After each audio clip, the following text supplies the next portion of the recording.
북구청이 옛 중앙초등학교 부지에서 시민들을 만납니다. 시는 21일 현장을 찾아 안전 문제는 없는지, 또 북구청 신청사 업무 개시에 차질이 없는지를 살폈는데요. 북구청이 새로운 행정문화 거점 공간으로 거듭납니다. 포항시는 21일 중앙동 도시재생 뉴딜 사업 거점 시설로 조성 중인 북구청 문화예술 팩토리의 준공을 앞두고 막바지 현장 점검에 나섰습니다. 시는 북구청 신청사의 주요 시설을 점검했으며 공간 배치와 층별 공사 마무리 진행 상황 등을 꼼꼼히 확인했습니다. 옛 중앙초등학교 부지에 들어서는 북구청 및 문화예술 팩토리는 지하 1층, 지상 9층 규모의 복합 행정문화 거점 공간입니다.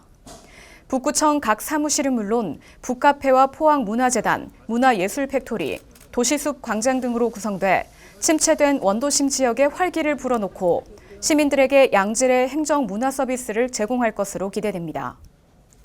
한편 북구청은 27일부터 신청사에서 업무를 시작하며 포항문화재단과 문화예술 팩토리는 순차적으로 들어설 예정입니다. 포항시가 7월 4일 1단계 상병수당 시범사업 시행을 앞두고 빈틈없는 준비에 고삐를 죄고 있습니다. 지난 22일에는 업무 협약을 통해 이번 시범사업 안정적 추진에 튼튼한 주춧돌을 놓았습니다. 22일 포항시는 1단계 상병수당 시범사업 추진 업무 협약식을 가지고 제도의 성공적 안착을 위한 적극적인 협조를 요청했습니다. 이날 협약식에는 포항시와 함께 운영자 대표 국민건강보험공단 포항남부지사, 노동자 대표 한국노총 포항지역본부, 사용자 대표 협력사업장 19개소의 대표, 의료계 대표 포항시 의사회를 비롯해 유관기관이 참석해 상병수당 시범사업의 원활한 추진을 위한 협력체계 구축에 뜻을 모았습니다. 시범사업이 본격 시작되면 포항시에 거주하는 근로자는 누구든지 업무 외 부상과 질병으로 경제활동에 어려움이 생길 시 치료기간 중 소득을 보장받으며 이는 시민의 건강권 증진에 도움이 될 전망입니다.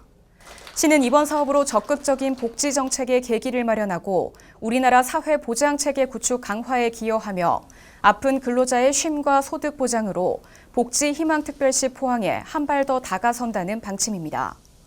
한편 포항시는 지난 4월 보건복지부 주관 1단계 상병수당 시범사업지로 최종 선정된 바 있습니다.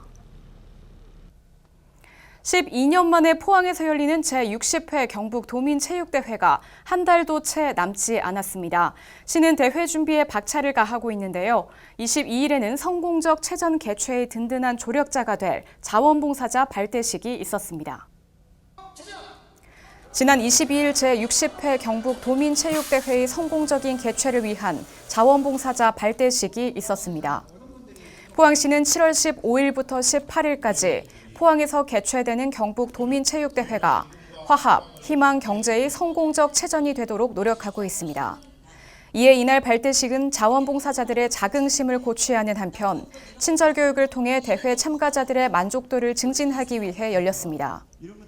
발대식에서는 자원봉사자 대표가 결의문을 낭독하며 성공적인 체전 개최를 위한 의지를 다졌고 자원봉사자들의 열정을 가득 담은 퍼포먼스도 진행됐습니다.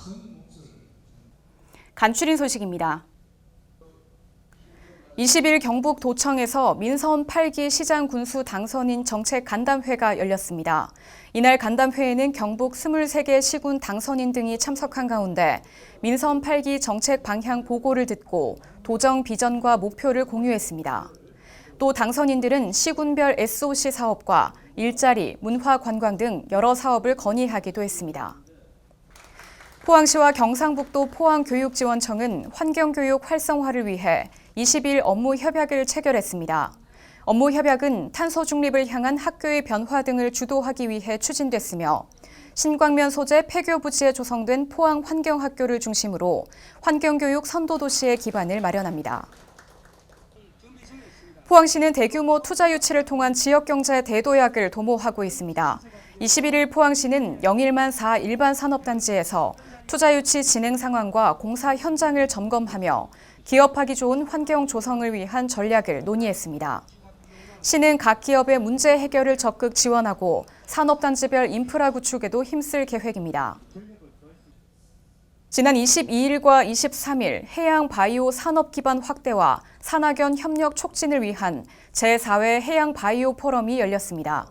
이번 포럼에서는 바이오 산업 트렌드와 세계 바이오 경제 현황, 해양 바이오 산업 육성 방안 등에 대해 얘기하며 해양 바이오 산업 생태계 경쟁력 조성과 발전 전략을 모색했습니다. 포항시는 25일 경북 생명의 숲과 함께 제15회 생명의 나무 나누어주기 운동을 가졌습니다. 이날 행사에서는 미세먼지 저감 효과가 있는 실내 공기 정화 식물을 나누며 반려식물 키우기를 장려했습니다. 시는 이를 통해 코로나19로 지친 시민들에게 심리적 위안을 제공하는 한편 녹색도시 포항의 이미지를 강화했습니다. 지난 25일 참전 유공자의 희생과 헌신을 기리고 전쟁의 역사적 교훈을 되새기며 안보의식을 고취하기 위한 6.25 전쟁 제72주년 행사가 개최됐습니다. 행사에는 6.25 참전 용사와 보훈 단체장 및 보훈 가족 등이 참석했으며 유공자 표창과 회고사, 헌시 낭송, 6.25 노래 및 군가 제창 등이 진행됐습니다. 이를 통해 한반도 평화의 소중함을 느끼고 6.25 참전 유공자에 대한 존경과 감사의 마음을 전했습니다. 네, 포항시가 지역 물가 안정을 위해 두 팔을 걷었습니다. 우리 지역 우수 농특산물 온라인 쇼핑몰 포항마켓이 할인 이벤트를 진행하는데요. 7월까지 매주 월요일마다 우수 농특산품을 20% 할인 판매합니다. 할인 품목은 농축산물을 비롯해 가공품까지 포항마켓이 엄선한 300여 개의 품목으로 다양한데요. 알뜰한 장보기 기회도 잡으시고 지역경제 살리기에도 함께 해주시면 좋겠습니다. 이번 주 준비한 소식은 여기까지입니다. 시청해주신 여러분 고맙습니다.